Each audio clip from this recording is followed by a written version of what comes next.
Library Board of Trustees. And first on the agenda is public comment. Is there any member of the public here that would like to make a comment before we get started? Okay, seeing none. Looks like we're going right into presentations. So first up is Mary Fellows from Mary Fellows. We don't do that anymore. Oh, okay. Oh, and while she's getting ready, Alyssa brought some really pretty cookies. Which I didn't make. I brought some less pretty cookies that she I made. did make. Not vegan, I'm sorry, but they are wheat-free and they're salty and sweet. They're good. Well, hello everybody, I'm Mary Fellows, I'm from Upper Hudson, and I am here as part of a family literacy grant that you are participating in, benchmarking early library literacy services, we call it GALS. And so as part of that, all of the libraries participating invite me to their board meetings, and I share a little bit about early literacy in the 21st century. So I'm going to be here. I'm sorry for those of you who are over here if that has you back to me a little bit. So let's get started. And I'm going to start by introducing you to a young library user about to experience story time. His name is Tyler.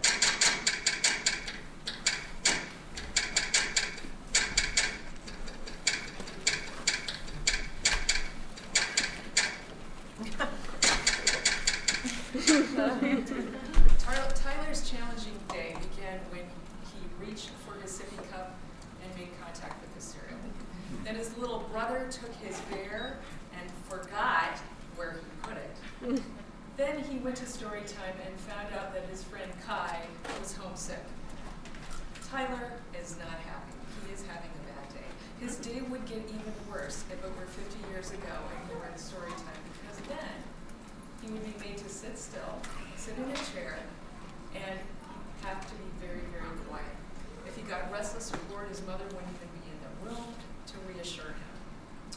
Today we have a different understanding of early literacy services for children in libraries, and early literacy is a term that we use. So I'm here tonight to talk about early literacy, to help you understand what it is and why it is a core service for libraries in the 21st century. So early literacy is what children know about reading and writing before they actually start to read or write. So I'm going to ask you to use your background knowledge a little bit on this and think about what that might be. So think of a child 5 or under. If you can't think of one, we'll make one up. We'll call her Joya. So what kinds of things does Joya need to know before she can open a book and start to read, or before she can write on a piece of paper? What does she need to know? Some examples. Yeah. The existence of letters. Like letters. Yeah. Yeah. What else? Rhythm, maybe? Like the sound of words. Yes, the sounds of words. Anything else come to mind? How to tell a story just looking at the pictures that are in the book. Yeah, and along with that, how books work, right? That you open them like this, that you read from one side to the other, that print has meaning. She needs to know all kinds of vocabulary before she can start to read. So early literacy has a lot to it. It means experiences with conversation. She needs to hear words, hear what they sound like.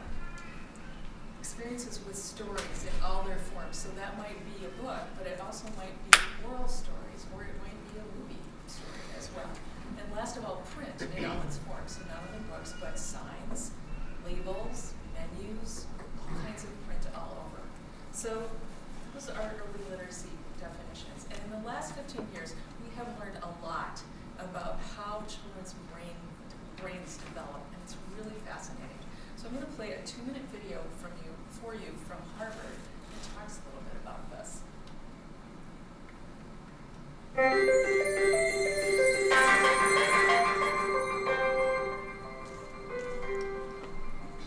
A child's experiences during the earliest years of life have a lasting impact on the architecture of the developing brain. Genes Games provide the basic blueprint, but experiences shape the process that determines whether a child's brain will provide a strong or weak foundation for all future learning, behavior, and health. During this important period of brain development, billions of brain cells called neurons send electrical signals to communicate with each other. These connections form circuits that become the basic foundation of brain architecture. Circuits and connections proliferate at a rapid pace and are reinforced through repeated use. Our experiences and environment dictate which circuits and connections get more use. Connections that are used more grow stronger and more permanent. Meanwhile, connections that are used less fade away through a normal process called pruning. Well-used circuits create lightning-fast pathways for neural signals to travel across regions of the brain. Simple circuits form first, providing a foundation for more complex circuits to build on later. Through this process, neurons form strong circuits and connections for emotions, motor skills, behavioral control, logic, language, and memory during the early critical period of development. With repeated use, these circuits become more efficient and connect to other areas of the brain more rapidly. While they originate in specific areas of the brain, the circuits are interconnected. You can't have one type of skill without the others to support it. Like building a house, everything is connected, and what comes first forms a foundation for all that comes later.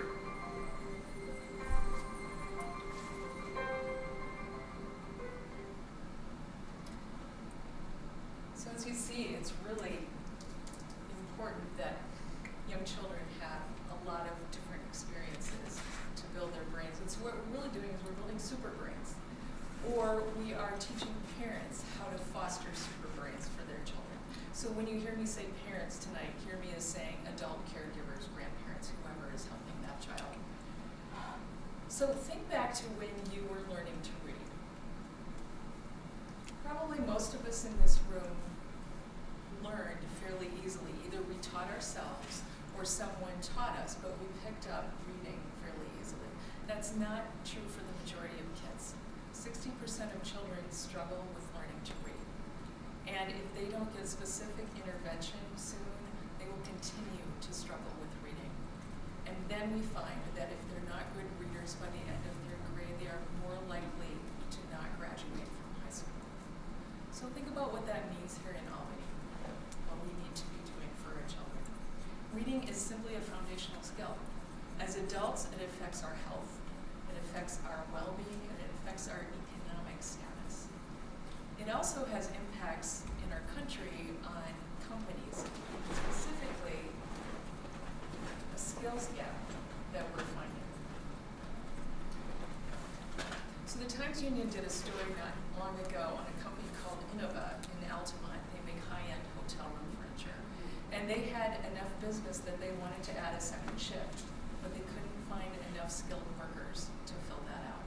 So it's not just happening in other parts of the country, it's happening right here as well. What we find is that reading is one of the most commonly and intensively used skills in jobs, whether you stop at high school or whether you go through college and graduate school. You're still using reading throughout your day at work. But despite that, we're not doing so great in terms of helping students read and become really good readers. So libraries can be part of a remedy to this problem. And we can do that in 4 different ways: space, programming, outreach, and collections. So first, space. You want to build a fabulous resource here at Albany Public Library that people who come from other states and other cities to visit, build one of these. Baltimore County Public Library has installations called Storyville in 3 of its branches. I've been fortunate to visit them and they are fabulous. One of them is probably about the size of this room. And as you can see on these photos, they're all different kinds of little buildings where children can play and learn literacy skills. It costs a lot of money. We have RCS Community Library in Bravina, just down the road, that's doing a sort of mini version of this right now, so we'll be excited to see what they do. That still costs a lot of money. So the way to scale this is to have the kinds of things in the children's department that help children play, help children learn.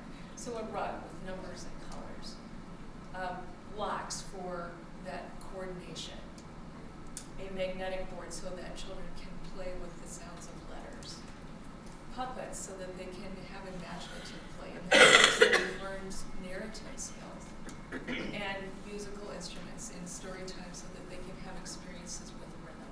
So you do very well with this at Albany Public Library in terms of having all of these things. Here is programming, which is the second aspect of this. Oh, I want to go back for a second. The one thing I wanted to say about this is, so we buy all of these things and we think, great, we have them. We need to put money in the budget every single year for new equipment, for new toys, for new furnishings, because little kids are hard on these. You know, they use them hard. So when we're looking at that in our budget, it's not a negative. It means that we're succeeding in our mission because they're getting used. So going on to programming, here's one of your programs that you have. You have a lot of story times here, which is great. You're reaching out to that community. And librarians plan content for these programs as intentionally for adults as they do for children.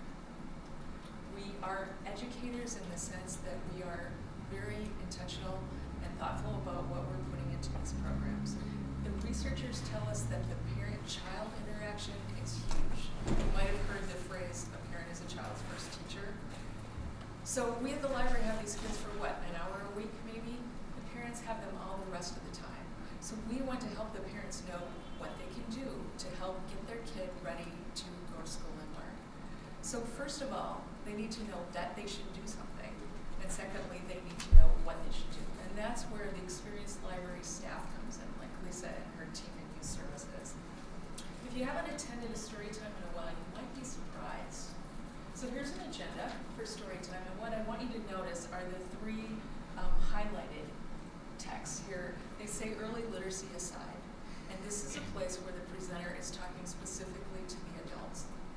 It's short, it's an instruction, it's telling them what they can do, and it's also telling the parent why they, the presenter, are doing what they're doing. We base these early literacy asides on these 5 skills: talking, writing, reading, playing, and singing, which are so easy for parents to do with their kids at home. So a typical aside after a song might be something like this. Singing slows down language so children can hear different parts of words and notice how they're alike and different. This helps children when they're learning to read.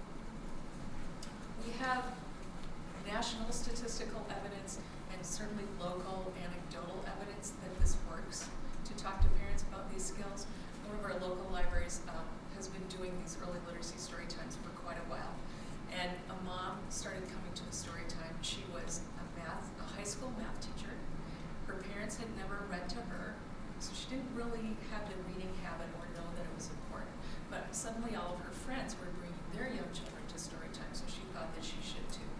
So she brings her twin boys, and through the process of being part of that story time and hearing Gail, the librarian, talk about all of these early literacy tips about singing and reading and writing, she got it. And so she started bringing her boys very regularly. They became avid library users. The kids are now in upper elementary. The family still comes to the library very regularly, and the mom still comes to Gail and thanks her for teaching her how to put her children on the path of reading. So we do hear these things. I'm sure Lisa and her staff hear them from parents as well. And so robust early literacy programs that target parents specifically make a difference. So what should a 21st century library be doing? First of all, we want to harvest those testimonials from parents. So think about going to the community or to grantors with testimonials from parents who believe that the library helped start their child on the path to literacy. That's powerful. So we can capture it either with forms or with interviews and get those down in writing so that we can use them later on. Besides regular early literacy programs and harvesting testimonials, what else can libraries do? Do things like Growing Readers, which is Albany Public Library's version of 1,000 Books Before Kindergarten, an effort to get parents to read and read and read to their children before their children go to school. And you do this very well. You provide that incentive, you provide celebrations, and of course you provide all of the books for them as Partnering with other organizations, again, I know that's something that Albany Public Library does very well at. And outreach is something else. This is one of your outreach programs. Reaching out into the community is so important because, as you know, not everybody can get to libraries or feels comfortable yet. Parenting series. Where do parents in Albany get their information? Here's a library that partnered with their school to do a parenting course. Another idea to reach out into the community and help parents. High quality materials. And of course, we want them easily accessible because when children are this young, books are just toys. They don't need to be in order on the shelf. They just need to be there for them to interact and play with. Signs around the library about letters, reminding parents that it's important to talk to their kids about letters. And of course, we can measure success in the same way we measure other things, statistics, focus groups, interviews, surveys, to find out if it's working. So what else is needed for a 21st century library to deliver quality early literacy services? Here is the biggest factor. People. So we need to have staff who can form relationships with the parents, who can deliver those early literacy asides because that takes time. And they need to have time as well, time to prepare so that they're not just running around 15 minutes before a program and pulling books. That seat of the pants is far beyond what is good enough for our communities. And beyond that, terminology. I think those of us in the library field, we know the term story time. We've used it for years. It means a lot to us.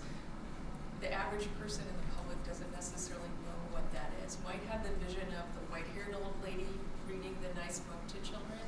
And what we do is so much more now. So if we can give our programs descriptive titles, something like Story Time, Learn and Play, so that the parent is saying, oh, my child is going to learn something, and it's going to be fun. That goes a long way. We can embed early literacy into everything that goes to the public. So newsletter, website, when we're making public presentations, children are a powerful motivator for people to become an advocate of an institution.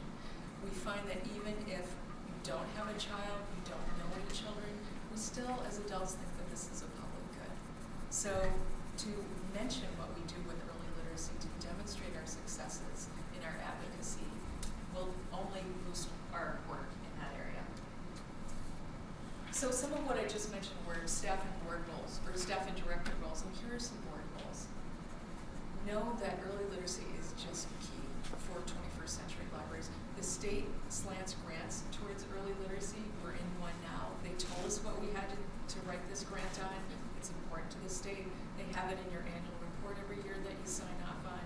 Big libraries have early literacy librarians, so this has become really a core service of public libraries.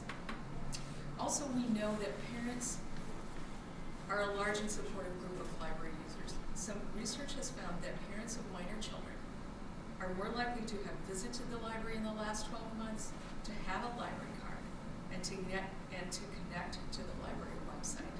So essentially, they're your most informed and engaged group of adult users. We want to continue to build that base of support for the library, and what we know is if we get parents when their children are this high, as their children grow, they'll remember that early start and the support that the library gave them, and they will continue to be library advocates. So I think of this as strategic gold for libraries. We do a good job when they're young, the parents stay with us, and also we have a continually renewing group of parents. Every year there are new parents with young children. So if we do this really well, we are building ourselves a really strong group of advocates. Also, here is a driving movie, in case you didn't pick up on that. Value early literacy included as part of your vision for the library and in your long-range plan as well. When you do this and follow through, you'll have the testimonials that we talked about earlier to really make your funders and your grantors sit up and take notice. Supporting quality youth services staffing, and that's enough positions, that's salary, that's benefits, that's a good hiring processes so that we get the people who can make those connections with families easily. Make it easier for families to use the library. Think about things like nursing workspaces. I know you do a good job with changing tables, access issues, policies about who you serve, and what kind of atmosphere people can expect on different days. I think especially in some of your smaller branches, you have folks who come in expecting a quiet library and it's story time, and it's nothing but quiet. It's nothing at all quiet. So we can kind of manage that in our branches as well. And congratulations on this wonderful step towards access. I am so thrilled that you're doing this. And I'm definitely using Albany Public Library as a model. I was talking to another board last night, and I mentioned that we have a local big library system going fine free. So great job. This is just really exciting, and you're going to be the library, I think, that helps other libraries kind of tip in that direction as well. So thank you, thank you, thank you. All right, so now before I end, just an opportunity for questions. I know we also have Lisa Newman here from Youth Services if you have specific questions.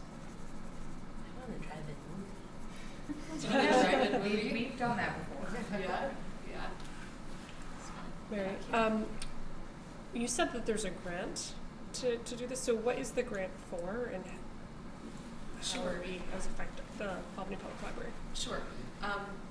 The state offers invitation-only grants to library systems, family literacy grants, and this year, this 3-year cycle, the theme was early literacy, so we had to write in on early literacy.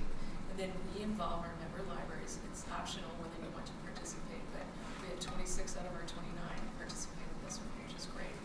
And the way I write my grants is you get some things, and you also need to do some things. So one of the things you needed to do was to invite me tonight.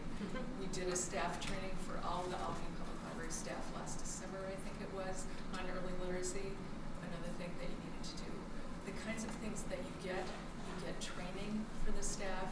We had a early literacy training recently, and people who came got $300 for their library in early literacy materials. You also got access to a book registration program. So like if you're doing a summer reading program, you can use this program to register people for it.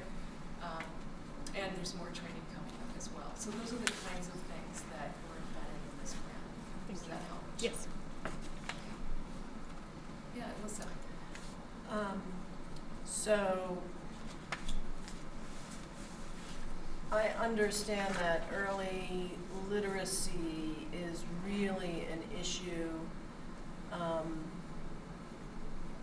for many families in our city, and a lot of it has to do with the amount of conversation that goes on with young people and the number of words they hear and vocabulary and being spoken to and describing things.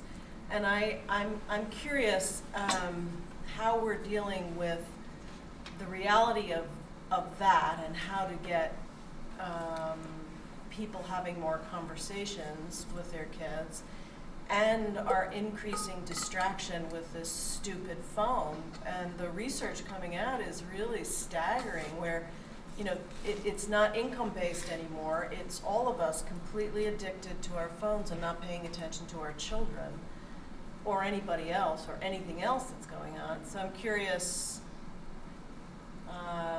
how we're addressing the distraction of technology and how I think it's going to be disastrous for kids' literacy. It's a really thorny problem because, as you said, it's so widespread and it contains so much of our lives in a way. And the generation coming up does it seamlessly. They interact face to face and they interact virtually, and they consider it one and the same. And so I think for those of us who did grow up with it, part of it is understanding how they interact and how to help them understand the value of face-to-face interaction. So some of this comes, I think, when we have partnerships with other organizations where the parents are all the time, like a Head Start, where they're dropping off their children, working with them to deliver some of these messages. Lisa is gone. so I was going to ask about how her staff might be handling it in programs. I know we talk about specific messages to deliver at the beginning of programs to get parents to put away their cell phones, to tell them that this is a time for you to interact with your baby, and you also want to be modeling good behavior. It's almost like one group at a time at this point. I have a story time age child, and the story, I mean, she's back now, so she'll explain it, but the story times here are very parent interactive. Like, you Yes. kind of have to be singing the songs and stuff, or else you're the odd man out. Yeah. Are there any, is there one last question? We have another presentation. Go. Okay. Okay, so let me finish. Oh. Here, here. Oh, okay, So sure. we're going to go back to Tyler, who's having his bad story time. And now he's in an early literacy story time. And first of all, he and his friends are sharing it with their parents. So their parents are learning information to help them learn to read. The focus is on learning, but also fun. So sitting up straight is not a requirement. Music and dancing helps everybody learn new words and motor skills. So fostering excellence in early literacy is really a shared job. There's room for staff, there's room for board members, there's room for the director to really contribute to this. So build on your base. You've got a great base. You've got really good staff, good leadership here. And remember that Upper Hudson is here to help you. And last of all, thank you so much for being trustees of your public library. Thanks. Thanks, Thank Mary. you.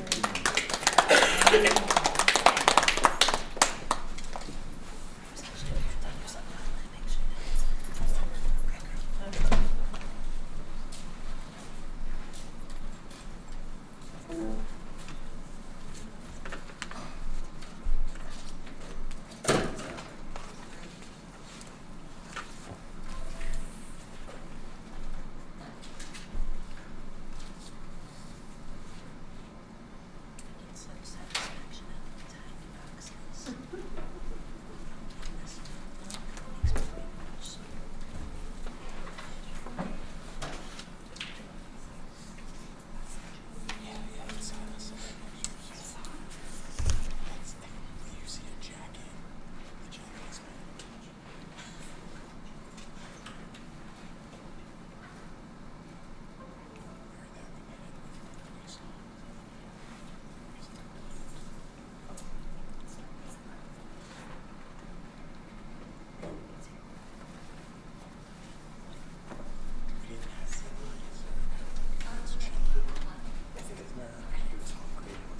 Do I have one? Oh, a clicker? You're such a nerd. Do you want to intro? You're good. You got this. No intro needed. All right, well, I'll go ahead and get started. And this is a great segue from Mary's presentation because the research of Dr. Jack Shonkoff at the Harvard Center on the Developing Child, they're a partner of ours at Albany Promise, and we do a lot of work with them. So this is like a perfect segue. So we're back. I'm back. Scott and I are back for year 2 to talk Remind to you us of your name again. Julia Price. I'm sorry. See, the intro was. Here's your I name, forgot sorry. who it Next was. time. So we're here to update you a little bit about this last summer with the summer reading program. Thank you. That you guys do here every year, and I'm not going to go through the whole what is Albany Promise. We went through that last time. So just so everybody remembers, we do this kind of work with lots of different partners all around the community, and we're super excited to come back for a second year and work with you guys around the summer reading program. So just as a quick refresher, the goal of this, the issue, the problem that we are trying to solve is this concept of summer learning loss, that children from low-income families lose between 2 and 3 months during the summer of achievement. And so what can we do? And public libraries like yourselves often host things like the summer reading program. And so the question that Albany Public Library was asking is, does the Albany Public Library summer reading program help reduce summer learning loss amongst its participants? So we know that in general, there's some broad research nationally about programs helping children not lose this. But the question here was, is this program in Albany at APL having a local impact? So in year 2, It was the same question. It was really just a second chance at answering it. So the question itself did not change. This is something that we have started to use some more concrete language around. We call it question zero, right? So like, what is the problem that you're trying to solve? And we really want to keep with that problem. So where we left you a year ago was we were here in this ACT phase of a PDSA. And we really wanted to pull over the learnings from 2017 into 2018. As you'll remember, overall participation in 17 was low, and it didn't allow for a very large sample size when we actually tried to look at impact findings. Registration and participant were needed to increase this past year in order for us to get a better sense of the impact it's having. Albany Public Library had identified a bunch of internal goals to improve the summer reading program operations. Lisa and her team and Scott and his team, we decided that an earlier planning cycle would be helpful, increased communication and co-creation with staff at branches. I think one of the things that I was most blown away by was just how engaged the individual branches were this year around. They set their own targets instead of just looking at a universal target. Lisa actually went to every single branch and made sure every single branch was setting their own goal they owned. Partnering more intentionally with other summer programs, that really ramped up this past year. And we stole an incentive from another brand, from another city. Yes. There was an incentive this year. A group of children were able to have ice cream with the mayor. So we added a bunch of different program components. So 2018 was a little different. In 2016, as you'll remember, we had 956 unique youth participate. The goal in 2017 was to get that to 1,200. Last year we fell short with only 865 youth participating. And so when we came back around to set the goal for 2018, the library really held the line and said we really want to get to this 1,200 goal. So that was our goal this summer. The do phase is always the easiest one to talk about, hardest when you're into it. Obviously the staff implemented the changes that they outlined. The program ran for 8 weeks during the city, and we continue to have these weekly data check-in calls to see and establish trends in real time and really enable the staff here to make changes along the way as things did or did not happen. Here's a couple of pictures from the Ice Cream with the Mayor event, which I think 50 children attended. A little less, but yeah. A little less. So that was great. I think what was like the hottest day of the summer. It was hot. So the ice cream didn't last very long. So at the end of the summer, we took a step back and we entered what we call our study phase. And so for the goal of having 1,200 participants, we ended this summer having 1,470 unique registrants in the program. So we very much blew through the goal that the library had set. Woot woot! Yes, very hard work. What you see here, these are the registrants for 2017 by branch. You'll notice that every single branch went up, so there wasn't sort of a stagnation in any branch, which is how we got to 1,470. Then you'll see we started breaking it out participation by intensity. So this column are all the children who returned at least 120 minutes of reading, and then 600 minutes of reading.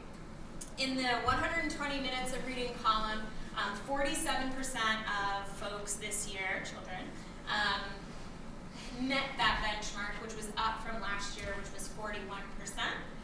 And for the kids who were reporting reading 600 minutes or more, we landed at about 29% of participants this year, up from 21% in the year before. But you'll notice because your N changed, even though you only went up a couple percentage points here, that actually resulted in quite a few number of individual youth, just up from 21 and 29. So overall, enrollment and participation trended very well this year, which was really exciting. Getting back to our core question, is this having an impact?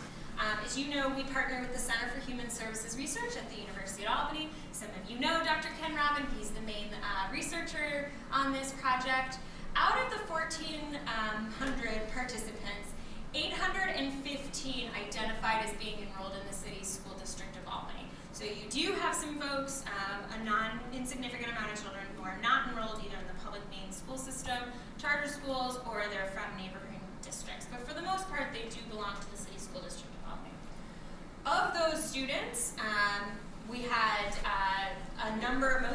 did have a valid student identifier, so we could find them.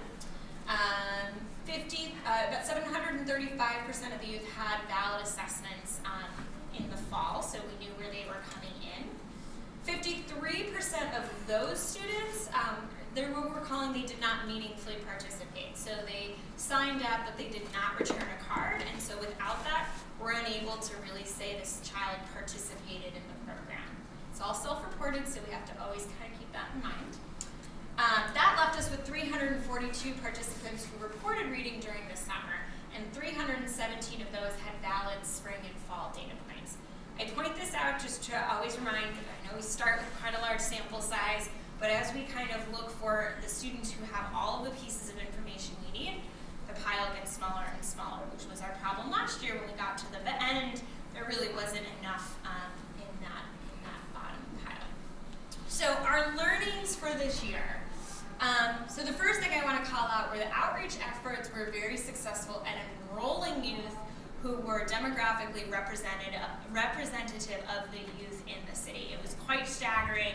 You were like one for one, absolutely. So the different approaches in getting the word out and enrolling students was really successful.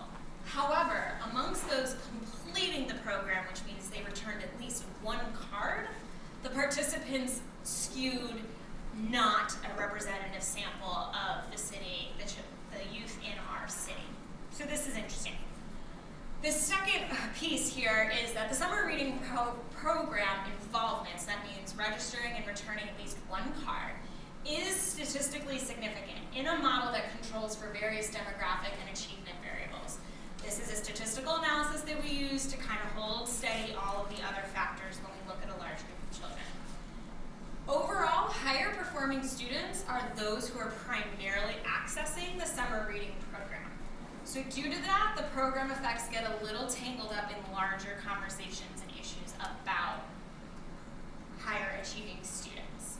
So what we did is we looked at just the students with percentile scores at or above 50% in the spring, meaning that they scored better than at least 50% of their same grade peers nationally.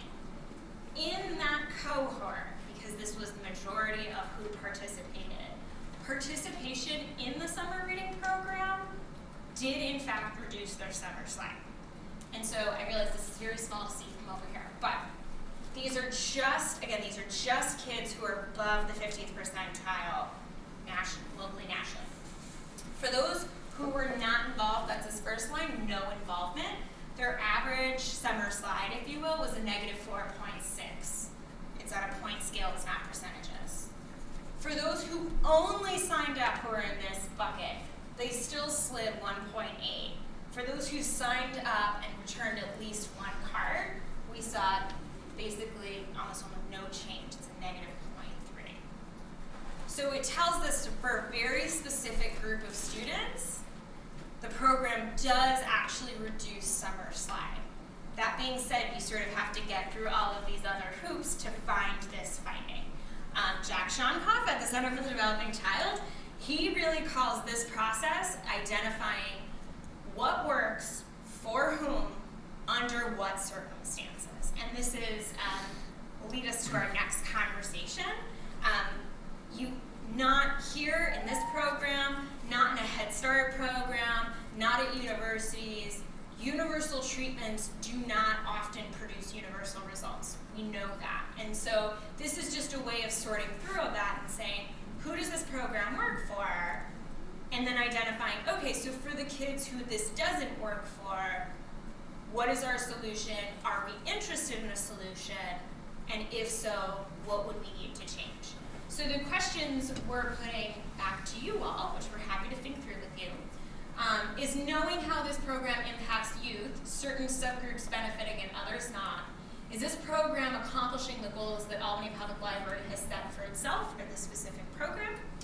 And then the second question would be, are there other subgroups that Albany Public Library would like to impact? And if so, how could Albany Public Library innovate and offer something different for a different set of students, of youth students? So that's what I have to say, but I'm happy to take any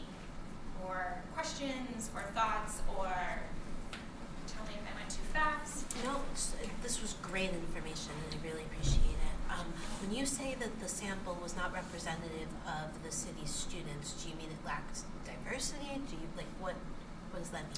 Yes. So the youth that you enrolled were absolutely a mirror image of who lives in the city. Yeah. But the Racially. completed students were not. The completed students were not. And that's where we saw the white students all of a sudden, I believe the number is 40%, they all of a sudden became 40% of the sample. Wow. And I'm gonna not make things up. I'm just gonna grab my piece of paper. Yes, that's what we mean by that.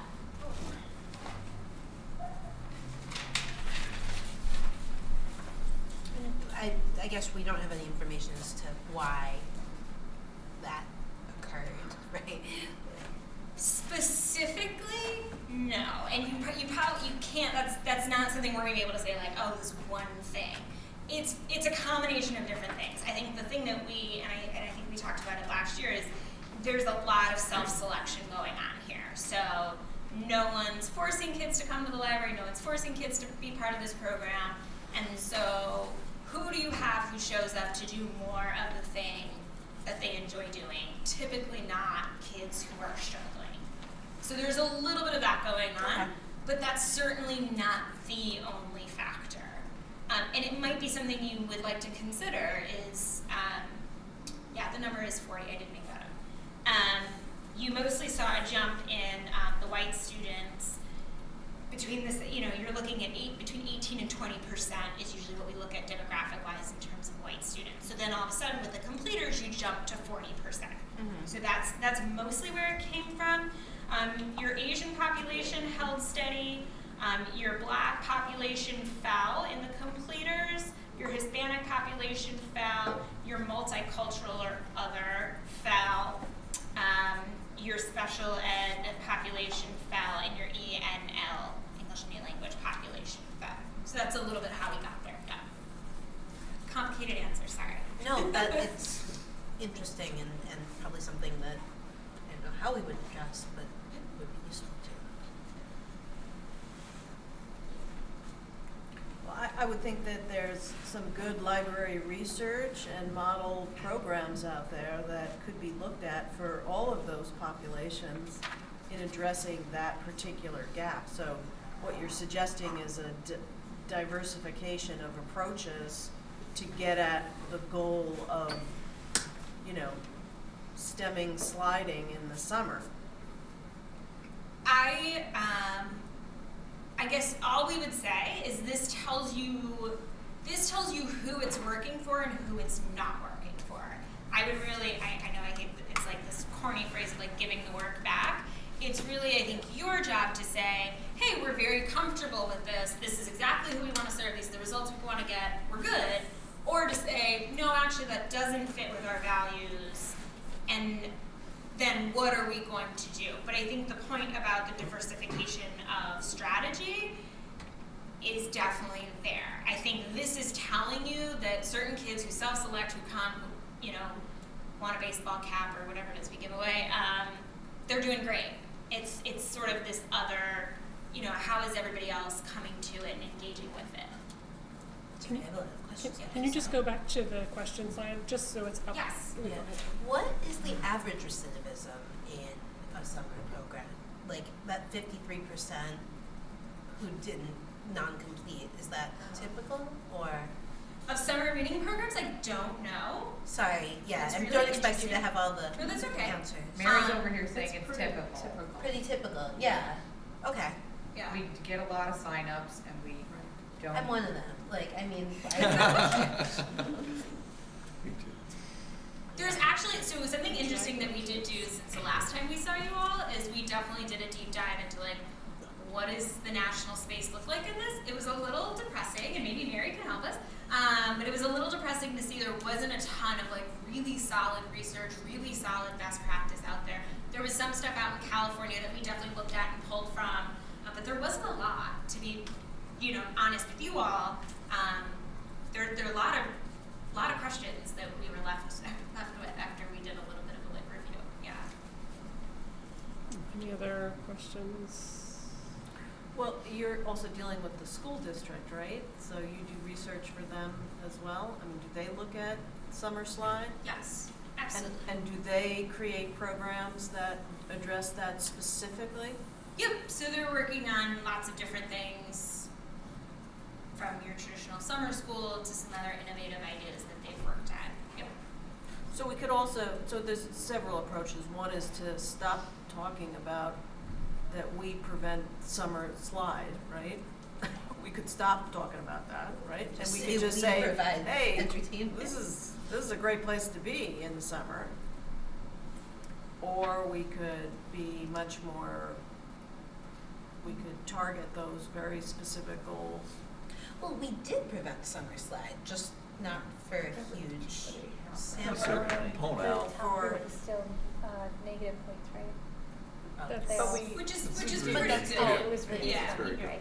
Yeah, We So- did in terms reduce of it. talk in absolutes, but. Sorry. Go ahead, Sarah. Can you actually go back to the slide Sure. on summer slide? Yeah. Oh, oops, sorry. Sorry, that one. Okay. So I just want to make sure I understood you. Yep. You said that you only had a large enough sample size to look at students who were in the top 50th percentile. Was it you didn't have a large enough sample size or study size to look at everyone else based on completion rates, or you said it wasn't? Could you say that piece again? Yep. So no, we definitely had enough students Okay. all together. Okay. When Dr. Robin looked at everybody, there was nothing to see, right? And so this is the next level of like, okay, let's stratify who we're looking at. So that is when he takes these, basically you build quintiles and kind of look at subgroups of students. And it was when he started, when it kind of came down to this, so students in the 50th percentile or up, that's when he found statistically significant findings.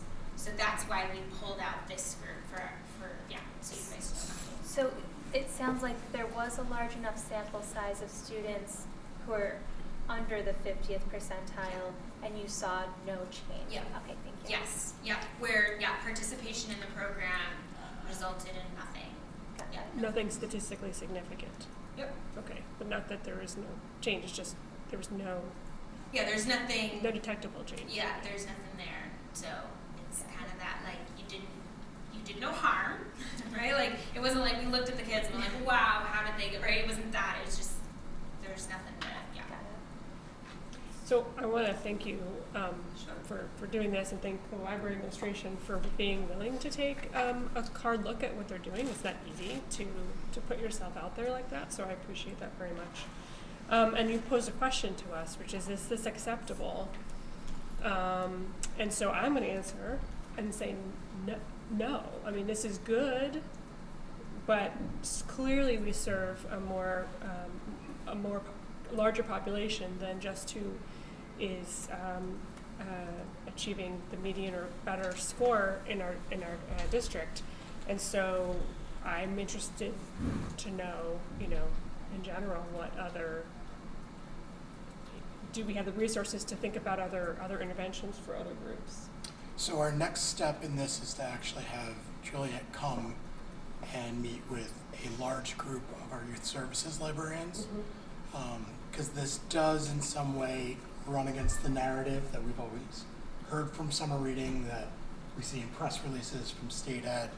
And we knew that this was kind of a sacred cow that we might be tipping, yes. That we might be tipping. So we want to sit down with our youth services librarians first and kind of come to this kind of moment of clarity, and then talk about what they think we may be able to do moving forward to move this needle for other parts of the population that we may not be serving.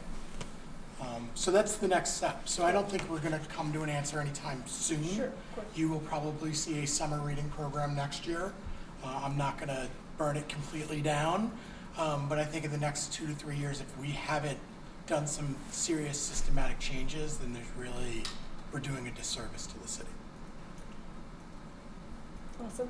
That's so great, because we don't do these programs to make ourselves feel better, right? We're doing these programs to make a difference in kids' lives, and now we know that we need to do more. So I applaud you for taking that hard look, tipping the cows. Just have patience, because we need to do this Yeah. over a period of time. This is a pretty big change for the organization, the library field, and the city. Yeah. Anything else from anybody else? We should say that I feel like the youth services at Albany Public Library did an amazing job, a monumental job of adding these participants. So now it's just about. And there was success there, and it's really important for the staff to understand that they are making a positive impact. So I don't see failure in this. I really, Something to build on. this is something good, but it's just something that we do need to put in changes in the system.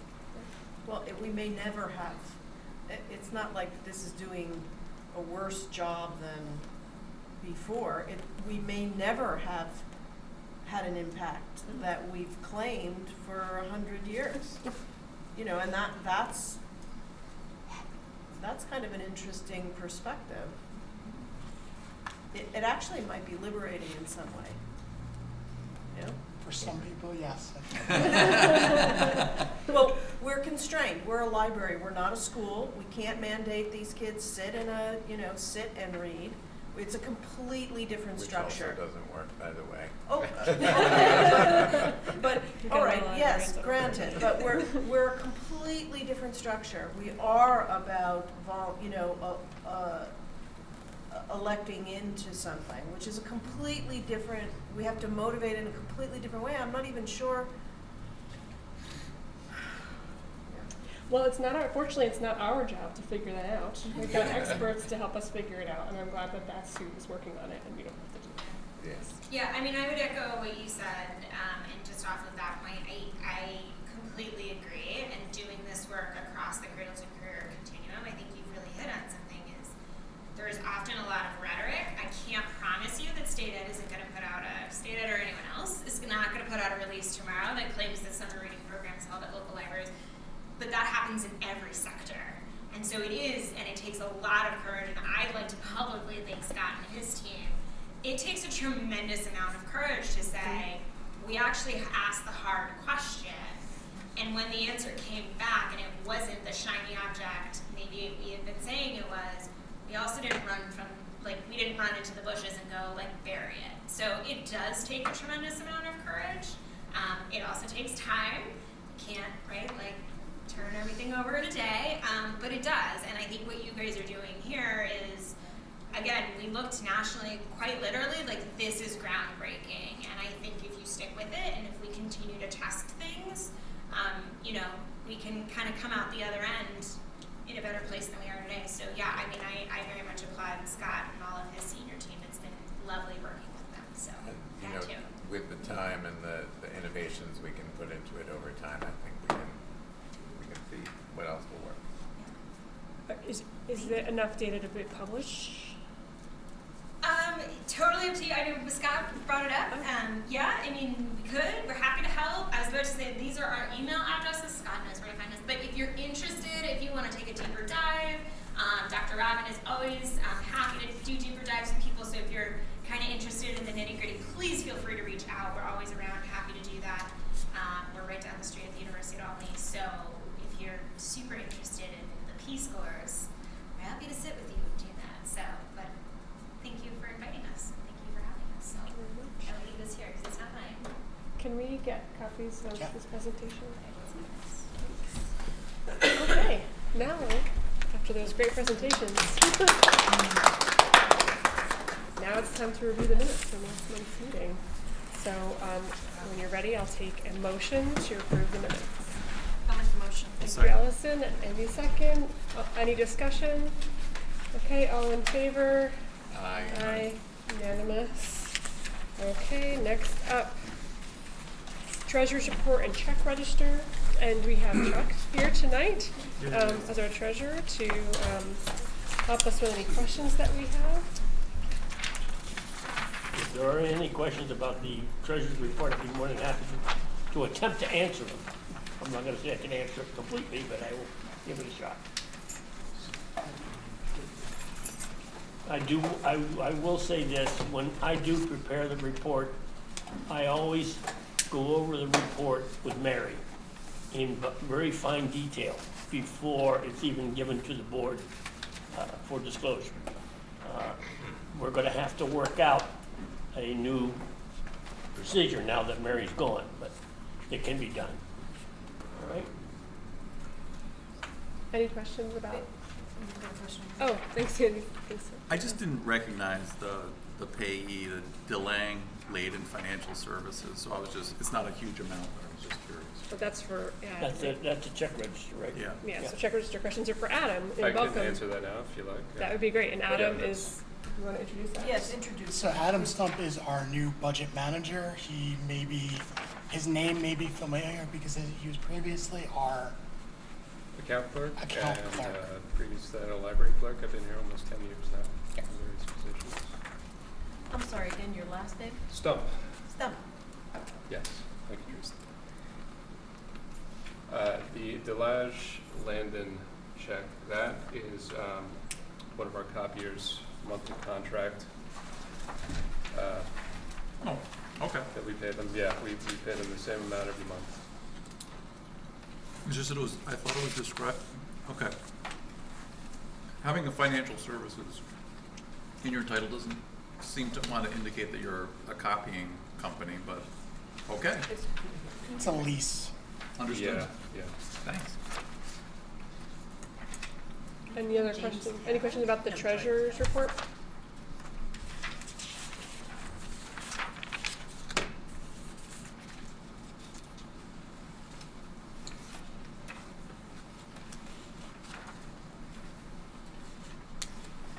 Okay, so go back to the check register, I need a motion to approve the check register. Jenna, thank you. Second. Allison, thank you. Any other, questions or discussion? All right, all in favor? Aye. It's unanimous again. All right, committee and liaison reports. Finance committee meeting on November 19th. Sure, we had a meeting to look over the current budget and approve the modifications to balance out lines that were either over or under. There was some discussion about staffing, that it looks like we weren't using all the money, that a different model would be put into effect when budgeting for staffing now. Some of the positions weren't staffed for the whole year. Also talked about the fact that one vehicle that was planned to be purchased in 2018 has to be held off till 2019, and that the IT line looks like it's really over budget. It was not budgeted properly in the fact that we needed more money for upgraded services and new software and rewiring, things that may not been in the future when we were making the budget in the first place. And then there was a motion made that we will talk about later to approve the budget modifications. Okay. Any questions? And we did not get minutes from that? They were on the table. What was that? What's on the table? Thank you. Yes, So the problem with the truck was just, it was an ordering issue, right? It wasn't anything, I believe it was just an ordering issue. Something like It wasn't that, if I available. remember It was, yes. they couldn't order it fast enough to be able to get it into Right. this year's budget. So overall. Any other? national economy issues going on. It also had to do with the fact that a local nonprofit had several vehicles bought for them by a corporation, and they were the vehicles we wanted. So, I demand. yes, high demand. Any other questions? Okay, thank you, Allison. Personnel. Jenna, so the minutes are not here? It is possible that I didn't realize I had to send them. You didn't, I did, so I submitted them. Okay. Yeah, I know I got them from you. Right. Well, I have a copy, Excellent. and so, Just a high level overview of your. yeah. So, we met on the 28th. We talked a bit about, the librarian one positions becoming continuous recruitment rather than being offered every 2 years, which would be really helpful in the recruitment of the librarian one position, and reducing the library assistant educational requirements from a 2-year to a 4-year degree, or from a 4-year to a 2-year degree, which would help us to be able to promote clerks and other staff in the building to library assistant positions and help them move up within the organization.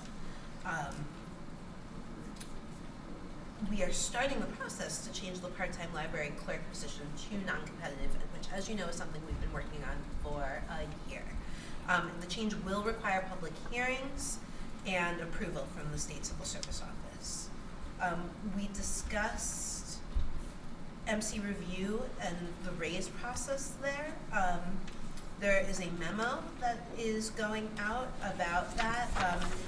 It will basically shift from if we're looking to potentially shift it to salary increases across the board in November rather than on anniversary dates, so that they can all be approved in batch. No, I think it was the opposite. Yes. The opposite. So that and putting that, unless there's some sort of significant difference in the salary over a certain percentage, which is in the memo and unfortunately not in front of me. Well, the memo's not ready yet. The memo's not ready yet. They will go to Scott rather than to the board. Any questions about that? So just to clarify, you're Yes. saying the management confidential, that's what we're talking about? Yes. Yeah. Is The going on their raise. anniversary date instead of November. all? Right, and that change has already happened. It's like, oh. Right. Yeah. We stumbled, I think, a little bit over Yeah. the process of then how we approved them, and so Scott, Bob, and the personnel committee were working on that to create a more smooth process, and it's still in development. So do we currently do that now? Don't we approve on the anniversary date? Yes. Yeah, and it comes to this board Okay. right now. Gotcha. So that's problematic for a few reasons, and so We're trying to figure out the best way to address them.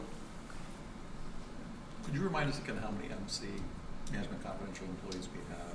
I think it's 13, 12 or 13. Okay, thank you. Any other questions for Jenna? Personnel? All right, thank you, Jenna.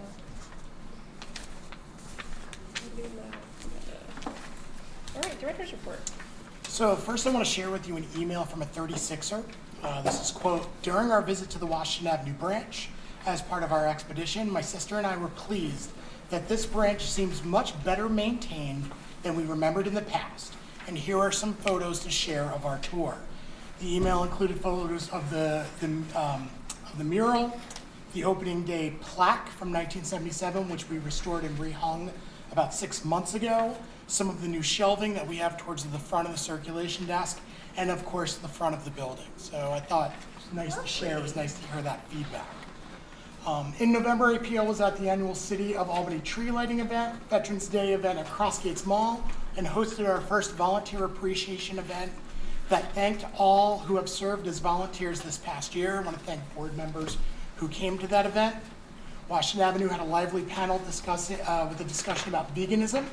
Youth Services started its first Lego League Junior Robotics team. West Hill Arbor Hill brought back its popular ceramics class and chess club. They told ghost stories at the Bach branch and started a tween cooking club. The Pine Hills branch started a meditation class for adults and made slime with kids. Adults at the Delaware branch learned how to create beautiful dot mandalas, and tweens of the branch celebrated Dia de los Muertos by creating beautiful flower crowns. At Howe, they built lanterns for the annual Lantern Parade in Washington Park, and the North Albany branch noticed a lot of 36ers in the last few weeks. As far as operations, the audit has begun. The new servers have arrived, and the Public Information Officer and the Executive Director co-authored a cover article on APL's partnership with CDTA for the November-December issue of the industry journal Marketing Library Services. We're also pleased to report that the Friends of Albany Public Library members, the Friends of Albany Public Library voted to merge with the APL Foundation. So I think you owe me a coffee, Andy. Great. Very happy. Pay off. So that was it. Oh, also a question about the South End scene, which is in the Howe report. While right now the APL Foundation is not listed as a partner, they are in the early stages of planning, and it would be a surprise to me, based on Tor and Lex's working relationship, if the foundation was not involved in some way. So looking forward, Arbor Hill West Hill will host a So You Want to Be a Library Clerk program on January 8th. Staff will help with the online application, give an overview of what clerks do, and hand out study materials. The branch will also be hosting a noon New Year's Eve party for some of our younger patrons and families, and this will include a 12 p.m. countdown on December 31st. Bach will be starting its Healthy Bones program for Healthy Bones for Life program on January 8th, which teaches basic exercises that will help stave off osteoporosis. On December 15th, write this down, Pine Hills will be hosting its annual free holiday music performance by a classical harpist. It's really a great surprise. I totally forgot about it until I walked in the branch last year. It's really beautiful. That room's got really great acoustics. Teens at the branch will be taking part in a cooking challenge to test their creativity and skills working with others. Delaware is expanding its arts program. Now they will have a sketch and sip class as opposed to a paint and sip class. And a reminder, this is non-alcoholic. The branch is also excited to have WMHT back for a Bear Snores On program. North Albany will be doing a pajama story time on January 9th. And on December 21st, youth at Howe will be building their own neighborhood using recycled materials to construct replicas of their homes and add it to Howe's model neighborhood. And that is my report, and I will open it up to questions. Congrats on your cover. That's huge. Yeah, it's fun. Well, it wasn't. I don't know. Stephanie, was it fun What? writing that article? It was a learning experience. Yes, it was. Can you share that with the board? Absolutely. That'd be great. We can't share it digitally for another 4 months. Is that what it's? Yeah, it's some locked, weird it's in contract here. thing.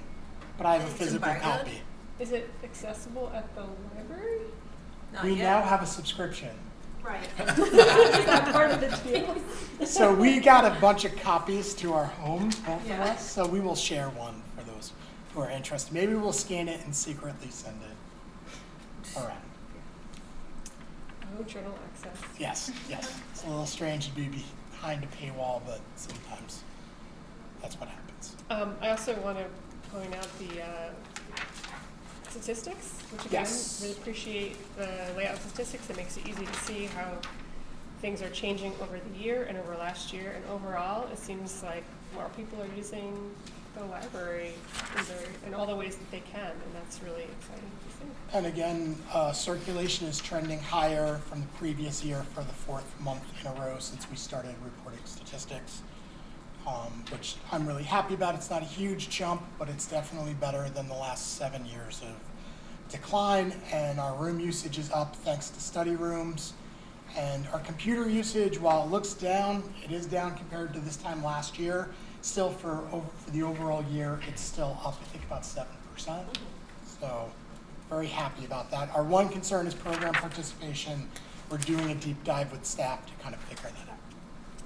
What happened in August? Very excited to see how fun free affects. For sure. So am I. Cool. Any other questions, observations, suggestions? I know it's, go ahead, Andrew. I wanted to, thank Scott and Stephanie for, their very well done rollout of the fine-free announcements. I was also, very impressed with your blog post in the Times Union. It was seemed very heartfelt and written, very well written.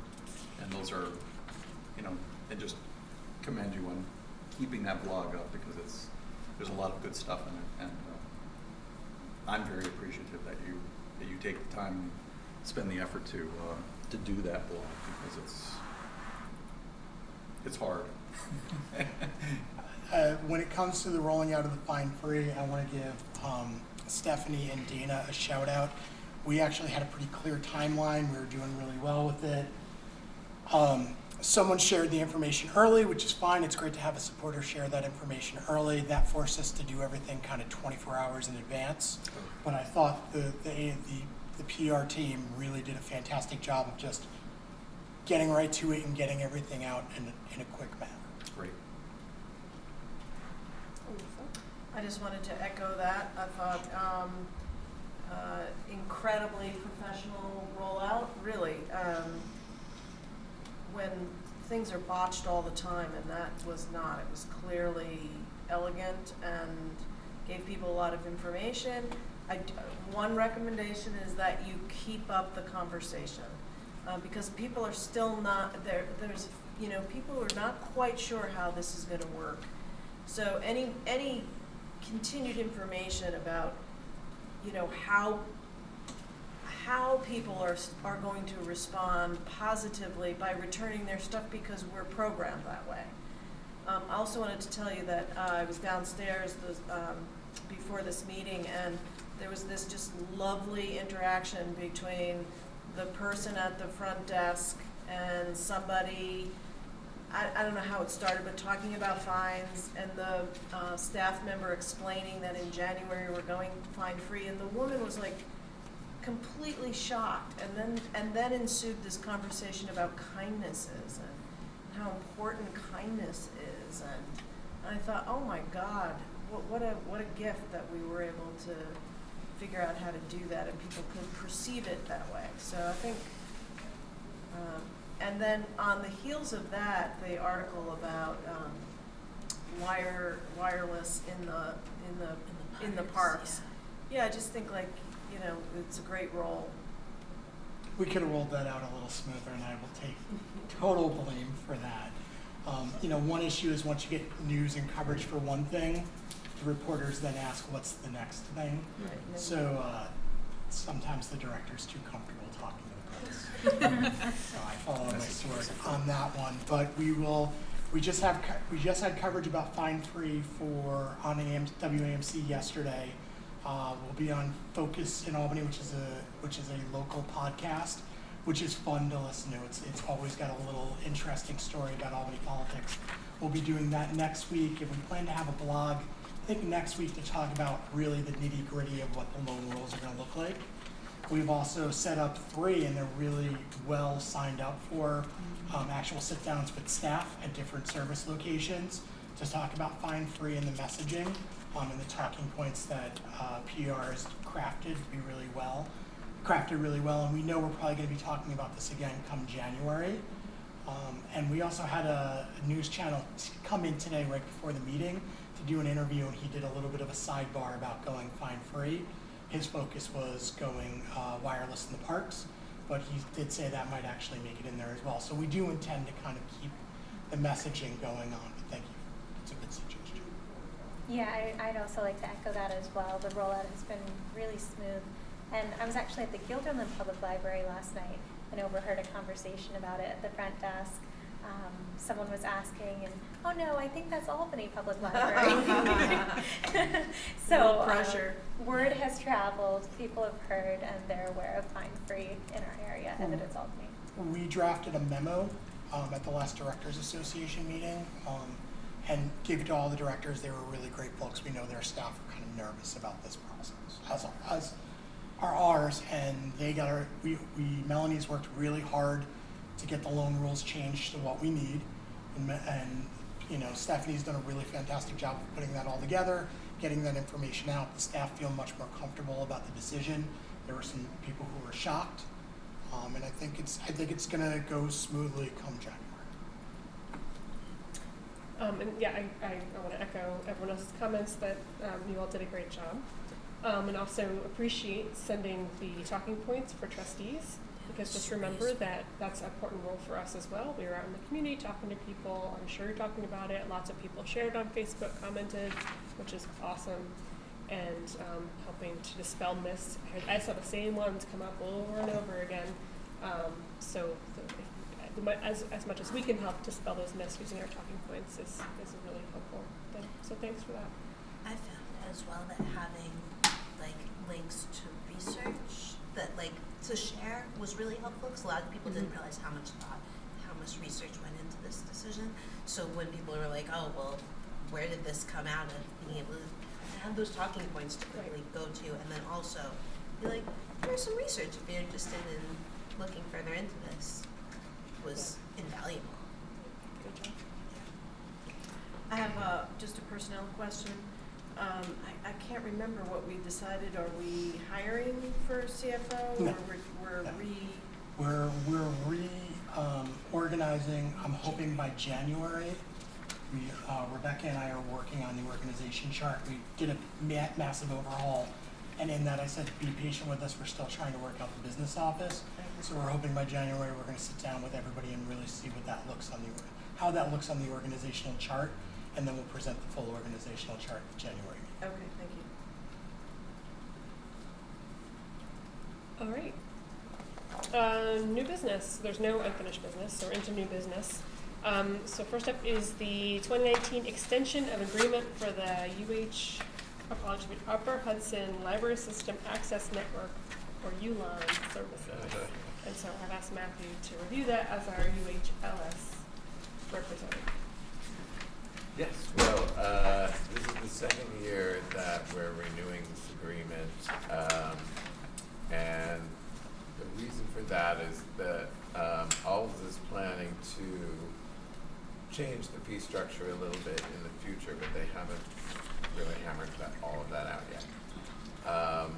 So currently, member libraries who are net lenders get a 5% discount in their fees. And I think the new fee structure will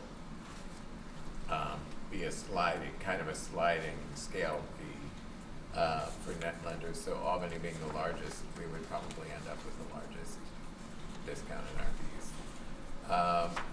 This was extended last year. It expired in 2017, so it was extended last year, and ALS is asking that the member libraries extend it again one more year while they work on the new structure of the agreement. Great, so at least one email we got from the UHLS library director asks us to review this, vote on it, and then for me to sign it and submit it. Yes. So this came in the Friday packet. So it's, the agreement is on page 19, and the extension agreement is on page 26.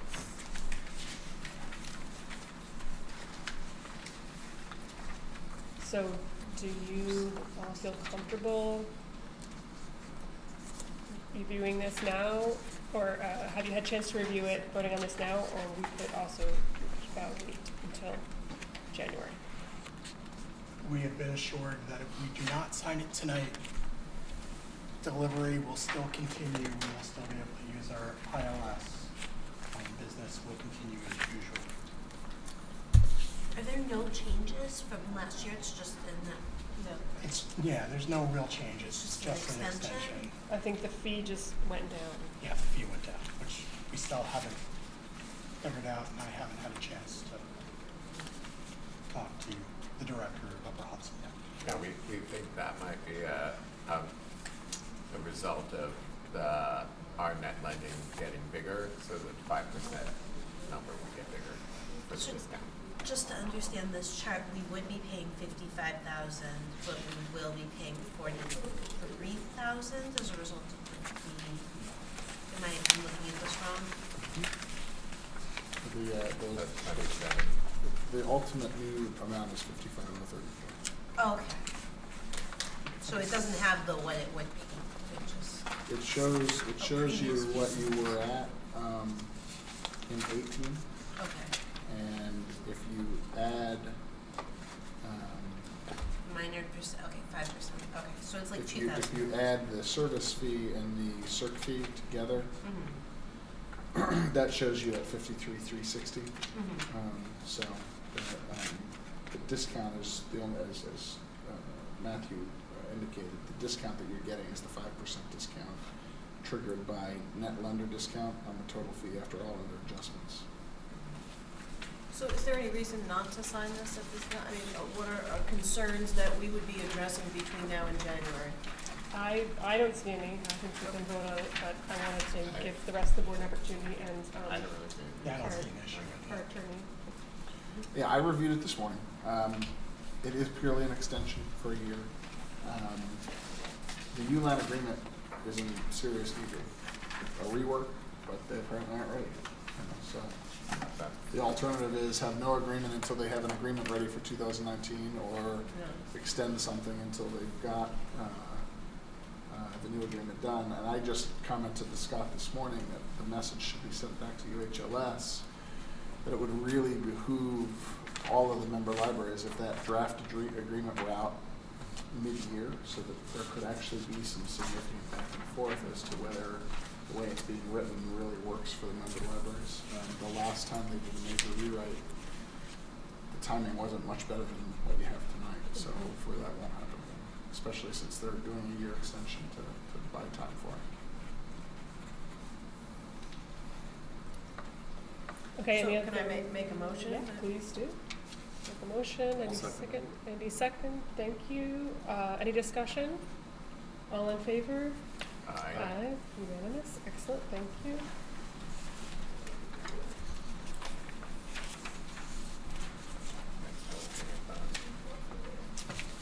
Okay. Rescind the 2019 tax cap override.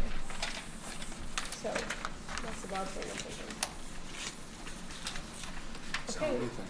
So then it must be yes. I think I can explain it. Okay. So we voted on going over the tax cap, and we didn't actually go over the tax cap, so now we can rescind the fact that we voted to go over the tax cap. So what was the tax cap? That's what I had that question for the packet. So the tax cap is, you I- can do it, Adam? I Sure, trust. Okay. I trust. Adam's I got have this. information right in front of me. Oh, The excellent. calculated tax cap was roughly 8.8 million, and our proposed tax levy was, well, to be more specific, it was $8,834,032, and our proposed levy was $8,805,116. So we came in under the calculated. I thought that the tax, when I've heard the tax cap before, it's usually as a percentage. So they use a percentage to kind of just explain it in an ancillary way, kind of 2%, 1.9, 1.8. But there's a bunch of different factors that come into it. Yeah, How much we went over or under the year before. Okay. I think changes in, Chuck, is it, there's one other factor, it's either healthcare or retirement. They factor one other thing in. Oh, I'm sorry. Okay. I So, know the so pilot. every year we have to go in and we have to go into the comptroller's website and plug in a bunch of different numbers. So for every organization, it's different, Yep. and then in every year, it's different as well. Right. So we don't know what that percentage is? We don't know what the percentage is, but we know what the hard number is, which Okay. is 8834032. So we're gonna have to do the math of how much we're under. Now, I'll repeat what Bob has said to us in the past, which is there is no necessary hard reason to rescind the cap anymore. We did it previously because the governor's office had a plan to work with the counties, which we did do, which did get taxpayers back some money. So that was the reason why we did it in the past.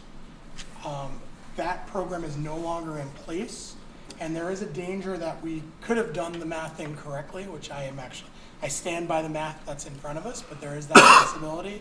And if we do this, it could create a little bit of a headache for us. If we rescind the. If we rescind it the and override? the numbers we put in somehow were incorrect. So if the money doesn't go back to the taxpayers, what happens if we rescind it? Where does the extra money go? No, the extra money doesn't go anywhere. There is no extra. There's no extra money. I'm so confused. I'm No, sorry. it's just that if our budget, if we do an override in case our budget goes over. Okay. Our budget isn't over, and so we don't need to use the override, but we could rescind that. And it's a gesture to taxpayers that we're not going to go over. But his point is, if we've gotten the math wrong or something changes, then we're in the position of having to then vote on an override again, no? You won't be You able to. can't. You can't, that's the peril. Oh, okay. So you guys have to go back to, this is a problem that's unique to libraries who are off-cycle. Okay, if you're a school district, if you're a town, if you're a county, if you're a city, this can't happen because they're producing the numbers on a schedule that works for you. The problem for you is, and in your case, it's driven by the fact that you're off-cycle with your fiscal year.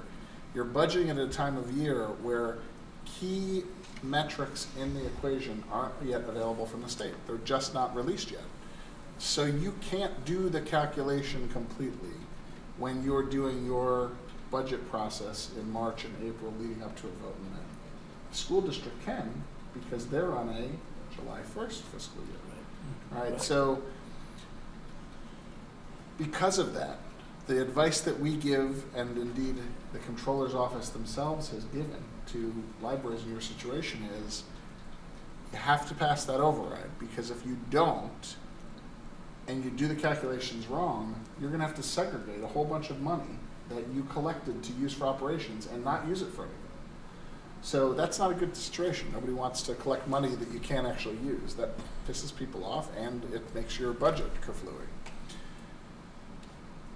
A couple, 3 years ago, when the governor was giving money back for those municipalities who were consolidating services, and individual taxpayers were getting the lovely checks in the mail right around Election Day, if you remember all that, that process required you to rescind your tax cap override before a certain date in the calendar year, or you couldn't have your tax levy included in part of the state's refunds. But that was a 2-year deal. It's long over with. You guys had to actually rescind this in those years, or the very small portion of the library tax that could have been part of that wouldn't have been part of it. That would have been that would have been optically bad.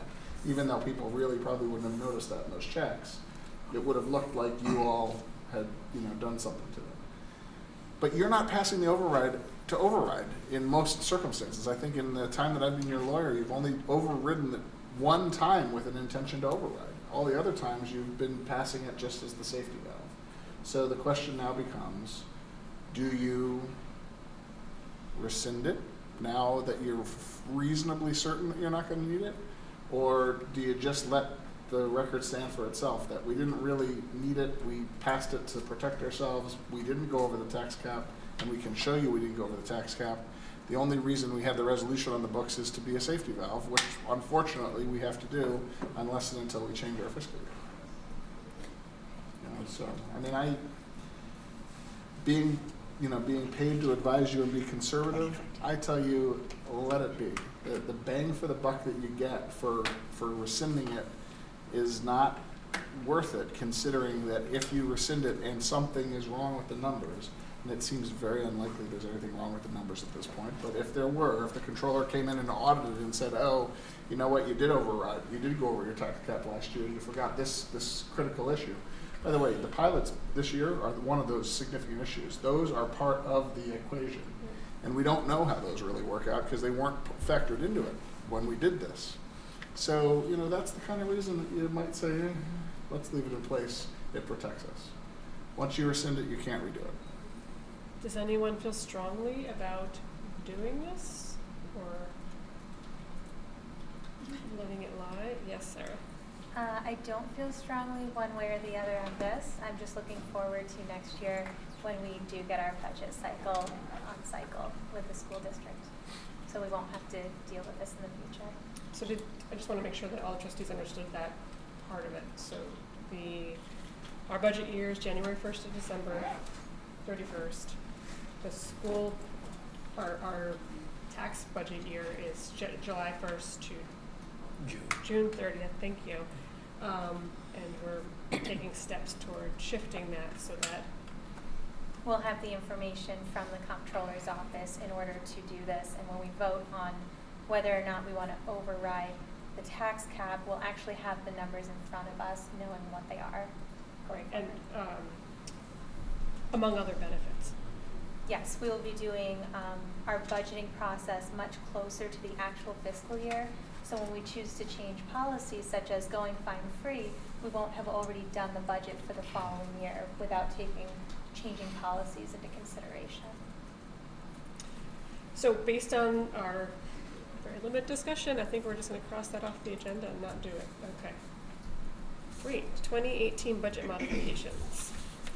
That's this sheet right here. Adam, are you going to walk us through this, or how is the process going to work? So I'm going to just touch on one thing based off of Karen's questions that were emailed to me when the budget mod came out, and then Adam's going to cover some of the other bases. This is a reminder, the budget mod process is to include the trustees in the process of shifting funds when budget lines are over or underperform. Underperformance provides an opportunity to do deferred maintenance and take care of unforeseen issues or budget overages. Several of our budget lines have factors we cannot control and sometimes cannot foresee. We are always looking for efficiencies in our spending and performance. Sometimes these provide savings we could not predict. Overages provide us the ability to pivot to community needs. When the fiscal year is changed, I believe the accuracy of the budget projections will improve. However, as it stands, we are still within the 90% range. Salaries are a big piece. This year we are off by about 7.9%. Staff come and go, and we are beholden to civil service, organizational capacity, and qualified candidates before we can replace outgoing staff members. In 2019, we will be moving to a more dynamic model for predicting cost and salaries. Also, benefits fluctuate depending on new hires, changes in insurance, whether or not they go from single to family, and how much money staff is reimbursed in co-pays. I think we saw about $65,000 in savings this year on the insurance line.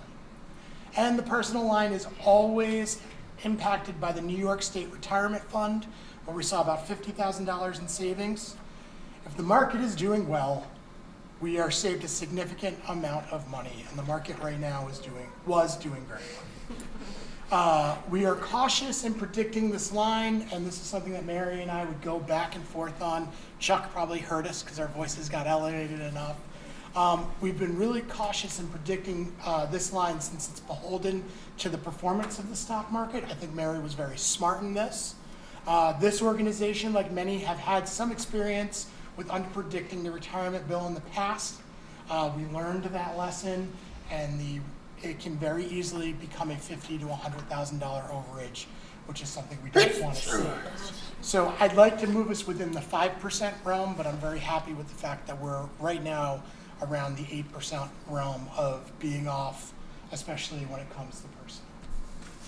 And I'll let Adam take the rest of the show. Well, I know there was some questions about the 3 columns there, what exactly they represent. The estimate is the actuals through August 31st, and then I believe, percentage-based estimate for September through December. The second column, just the budget 2018 column, that is the budget that was voted on in March of 2017, the budget that is on the website and available to the public. And then the BDB is the difference between the two.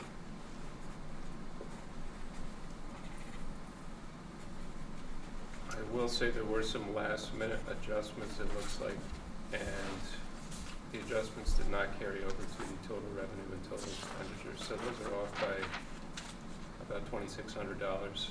I did some quick math here.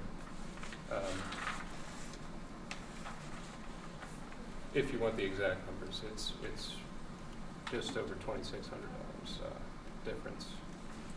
Do we need that to vote on it? We can move to make a change Okay. to it. Those came because there was some, and thank you, Bob, and his MPA, for finding some inconsistencies when it came to the branch improvement plan and paying off our debt service. It was, years got mixed up.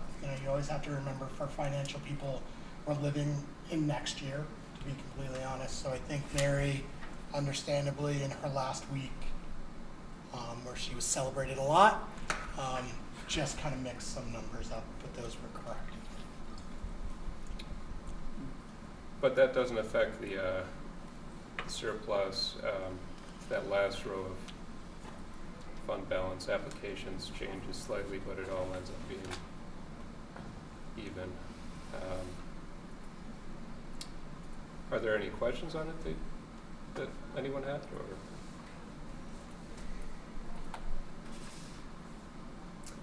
All right. So I have a bunch of questions. One, when do we get the end of year final stuff? Is that do we usually get that in February or March? These two can answer. It's probably closer to March, Okay. because the auditors are coming in to do preliminary work in January, and then they will be back in February. Okay. And then they go through their own internal review before the report comes out. So I would probably guess we're probably looking at April or May. To Okay. get the final. But we do put final numbers for the state report together Yes. in March. Right. As we're getting ready to vote on our budget, so we'll have that. But also Yeah. the state has us do the final report at the end of the year, and we have to have our financials done before that report's done. Okay. Well, I'm thinking about it in terms of how it's going to influence the budget for next year. What I do in that relationship, I get whatever, any adjustments that they make, and I make sure that I interpret and get them into our books even before the report comes out. So I now know that I reconcile with whatever's gonna come out, Okay. so that we can do the state reports. Thank you. So I just wanted to note that we're exceeding our budget. We're projected to exceed our budget by $618,000 this year, which is several years in a row. We've had a several $100,000 exceeding of budget, which is good, and we need to be thinking about that and how it affects what we do with tax levies in the future. Part of that is because we're anticipating a significant amount of money in pilot pavements, and because we are booking half the tax increase as recommended by our auditors. But that's still, even without that, we are $329,500 ahead of budget that we projected last year.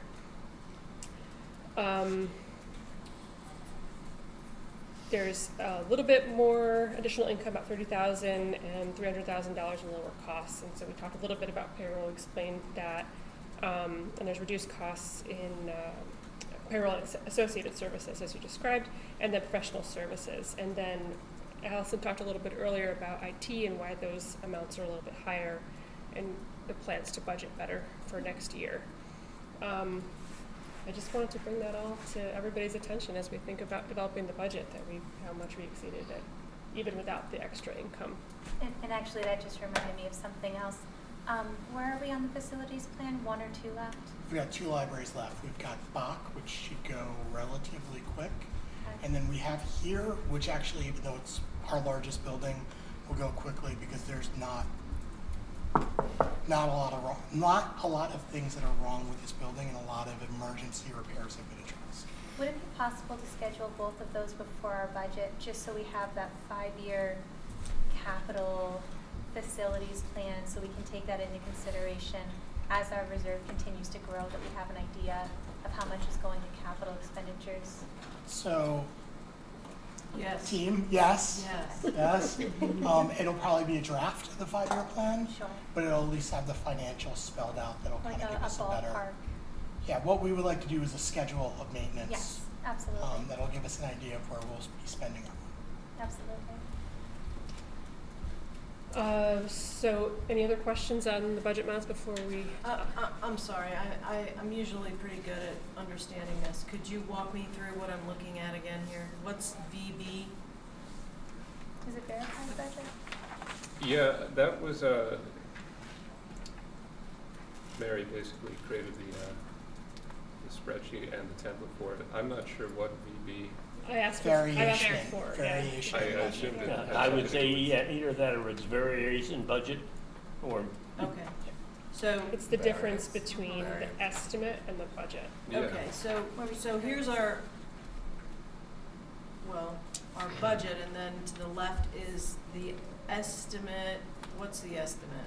Like, The estimate was, for Mary, the actuals through August 31st. And then, oh, actuals. yes, and then an estimate for September through December. Okay, actuals and estimate. Yes. Okay, all right. And then, so then to the right of VB is, what is that? So that's how the money has been moved.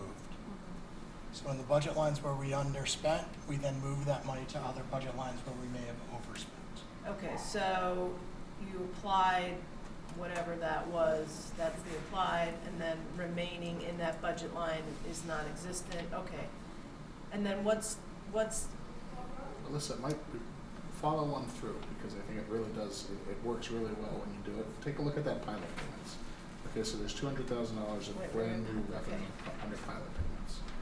Unanticipated revenue. It was supposed to be a 0, now it's a 200. oh, and so those are the numbers, that's how it's been applied across So the board, then, I see. the first 101,790 was applied to maintenance Oh, I repair see. supplies. Gotcha. That left a balance of 98,210.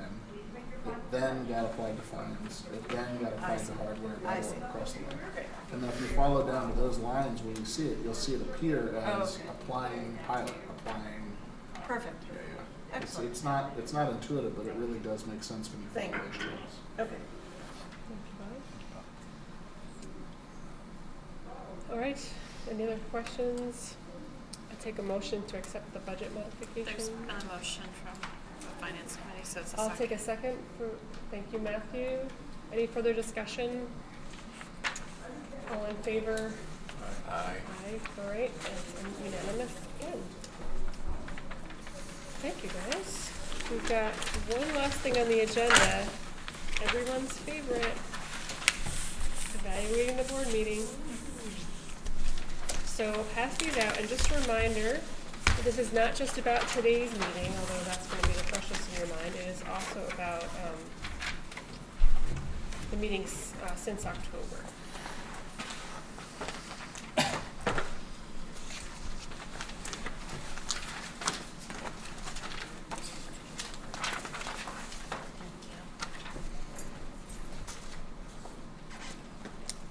Swear I have thumbs.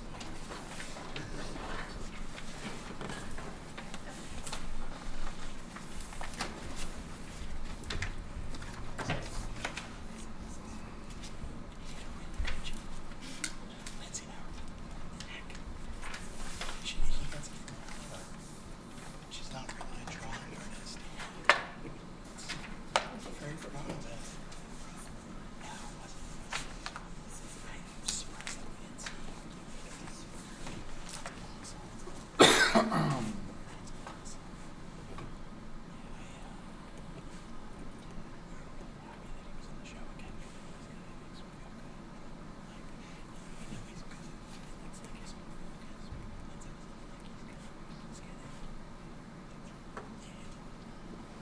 It's 100% Lindsay. Not any skill is that bad.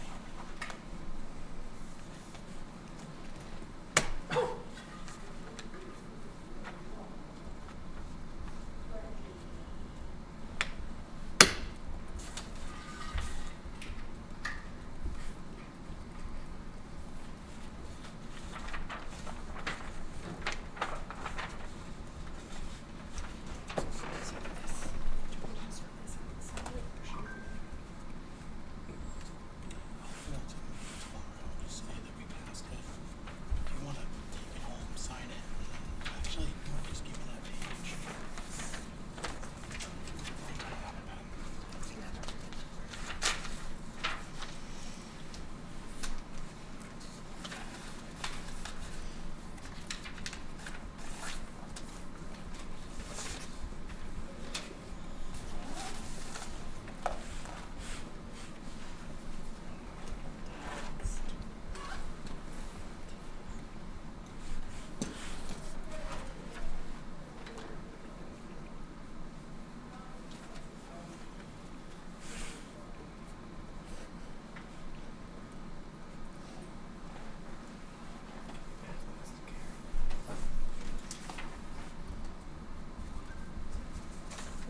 We are not adjourned yet. All right. I'm still writing it down.